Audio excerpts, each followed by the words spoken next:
بسم اللہ الرحمن الرحیم۔ السلام علیکم، welcome to my social media channels Facebook and YouTube.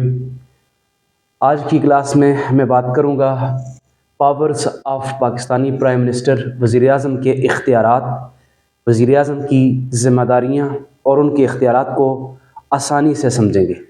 یہ لیکچر بہت اہم ہے ان تمام طالب علموں کے لیے، چاہے وہ میٹرک میں، انٹر میں، بی ایس میں ہیں، یا پھر ان تمام اساتذہ اکرام کے لیے جو اس وقت کے پی پبلک سروس کمیشن یا فیڈرل پبلک سروس کمیشن کے ذریعے تیاری کر رہے ہیں، ایس ایس پاکستان سٹڈیز یا لیکچرر پاکستان سٹڈیز، ہسٹری اور پولیٹیکل سائنس کے حوالے سے۔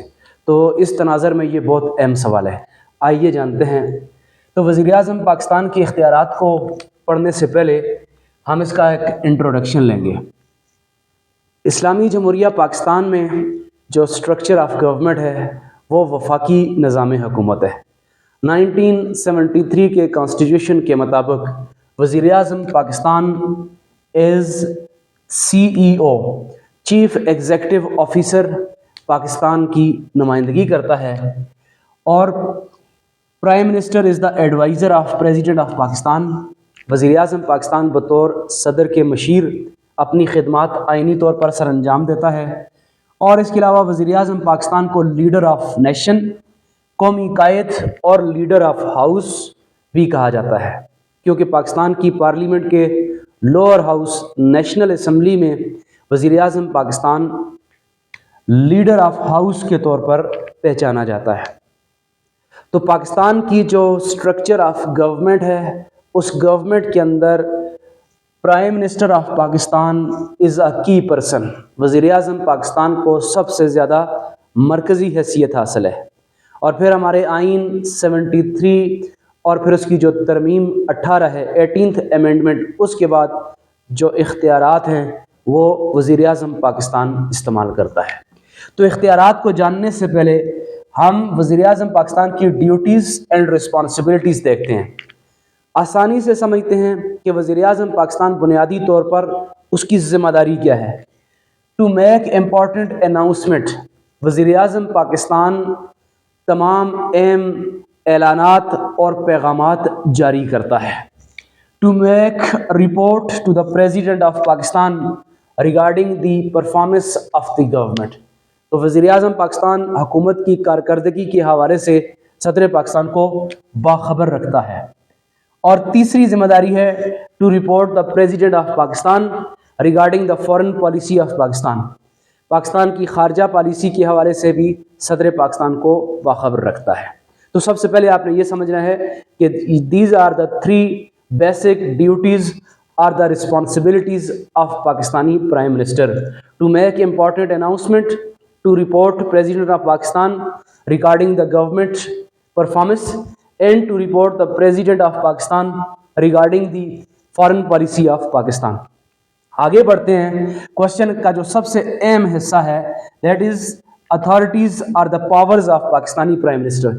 وزیر اعظم پاکستان کو بطور وزیر اعظم کون کون سے اختیارات حاصل ہیں؟ تو ان اختیارات کو ہم 5 حصوں میں تقسیم کر دیتے ہیں۔ آپ یوں سمجھ لیں کہ authorities or the powers of Pakistani prime minister divided into 5 categories. یہ 5 حصوں میں اس کو تقسیم کر دیا گیا ہے۔ سب سے پہلا ہے ایگزیکٹو پاورز۔ تو ایگزیکٹو پاور وفاق کے اندر تمام اعلیٰ ترین انتظامی اور ایگزیکٹو اختیارات وزیر اعظم پاکستان کو حاصل ہوتے ہیں۔ ایگزیکٹو پاورز میں کیا کرتا ہے؟ ہی اسٹیبلشڈ ہز کیبنٹ، وہ اپنی کابینہ کی تشکیل دیتا ہے، منسٹرز بناتا ہے، وزراء کا تقرر کرتا ہے، اسپیشل اسسٹنٹس مقرر کرتا ہے، ایڈوائزر تعینات کرتا ہے، اسٹیٹ منسٹرز بناتا ہے۔ تو these category belong to executive powers, جہاں پر وزیر اعظم اپنی کابینہ اور اس سے وابستہ تمام اختیارات کا استعمال کرتا ہے۔ پھر ہم بات کرتے ہیں آگے جی اباؤٹ دی اپوائنٹمنٹ پاورز، تقرریوں کا اختیار وزیر اعظم پاکستان کو کس طرح حاصل ہے۔ اب یہاں پر 2 چیزوں کو آپ نے سمجھنا ہے، ایک ہیں براہ راست اپوائنٹمنٹ پاورز ہیں، اور کچھ ہیں نومینیشنز ہیں، جہاں پر وزیر اعظم نامزد کرتا ہے نام، اور وزیر اعظم کی اس نامزدگی کے بعد صدر پاکستان اس کو فائنل اپروول دیتا ہے۔ تو اپوائنٹمنٹ کو ہم دو حصوں میں ڈیوائڈ کر لیتے ہیں.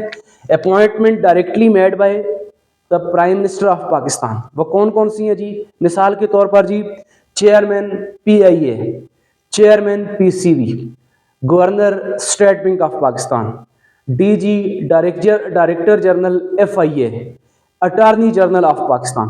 اس طرح کی appointments directly made by the prime minister of Pakistan. اب ہمارے پاس ایک اور ہے جی ملٹری پاورز ہے. ملٹری پاور ہماری ملٹری کے حوالے سے جو اختیار حاصل ہیں وہ کون کون سے ہیں؟ یہاں پر جو اپوائنٹمنٹس کے پاور ہیں ان کو ہم سمجھیں آسانی سے. تو کیسے؟ ہماری تینوں مسلح افواج کے سربراہان، چیف الیکشن کمشنر، دوسرے ممالک میں ایمبیسڈرز وغیرہ، ان کی تقرری کے لیے وزیر اعظم پاکستان اپنے نام نومینیٹ کر کے صدر پاکستان کو بھیجتا ہے. تو تینوں مسلح افواج کے سربراہان، army chief, air chief, naval chief, یہ نام وزیر اعظم پاکستان کا استحقاق ہے، وہ نامزد کرتا ہے اور پھر وہ صدر پاکستان کو سمری بھیجتا ہے. صدر پاکستان کا دستخط ہوتے ہی وہ اپروو ہو جاتی ہے. اب اگلا جو سب سے اہم پاور ہے وہ ہے to dissolve the assemblies of Pakistan.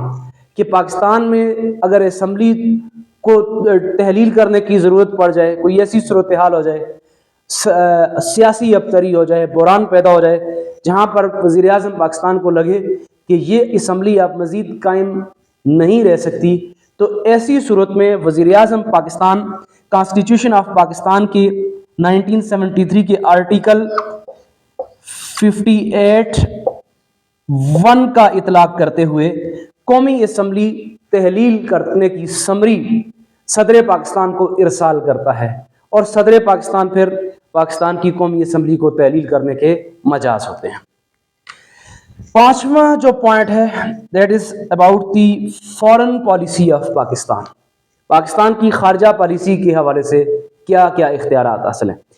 تو اس سلسلے میں prime minister of Pakistan is the head of administrative triangle.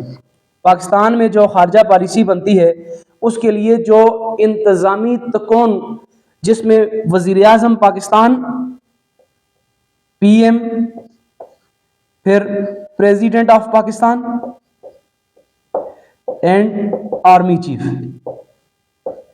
تو اس کو آپ اصطلاحاً کہیں گے جی انتظامی تکون، ایڈمنسٹریٹو ٹرائنگل. تو prime minister of Pakistan is the head of administrative triangle which formulate the foreign policy of Pakistan. لیکن آئینی تبدیلیوں کی رونما ہونے کے ساتھ ساتھ اب انتظامی تکون اس کو ریپلیس کیا ہے نیشنل سیکیورٹی کونسل نے. تو نیشنل سیکیورٹی کونسل انتظامی تکون کی لیٹسٹ شکل ہے. نیشنل سیکیورٹی کونسل میں وزیر اعظم پاکستان، اس کی کیبنٹ، تینوں مسلح افواج کے سربراہان بھی شامل ہوتے ہیں اور خارجہ پالیسی کے سلسلے میں مرکزی کردار ادا کرتے ہیں. تو وہاں پر پاکستان کی جو خارجہ پالیسی بنتی ہے وہاں بھی وزیر اعظم پاکستان کو خصوصی اختیارات حاصل ہیں. آج کا جو میرا لیکچر تھا اس میں نے مختصراً بات کی وزیر اعظم پاکستان کی اختیارات کے حوالے سے، 3 اس کی ذمہ داریاں پہلے سمجھی اور پھر 5 حصوں میں تقسیم کر کے وزیر اعظم پاکستان کے اختیارات کو سمجھا. یقیناً آپ کو اس کی سمجھ آ گئی ہوگی. آپ اس سے ریلیٹڈ پاکستان اسٹڈیز کے حوالے سے، ہسٹری کے حوالے سے، پولیٹیکل سائنس کے حوالے سے آپ کا کوئی بھی کوشچن ہو وہ آپ کمنٹ سیکشن میں کر سکتے ہیں. انشاءاللہ اس کا جواب میں دے دوں گا. بہت شکریہ.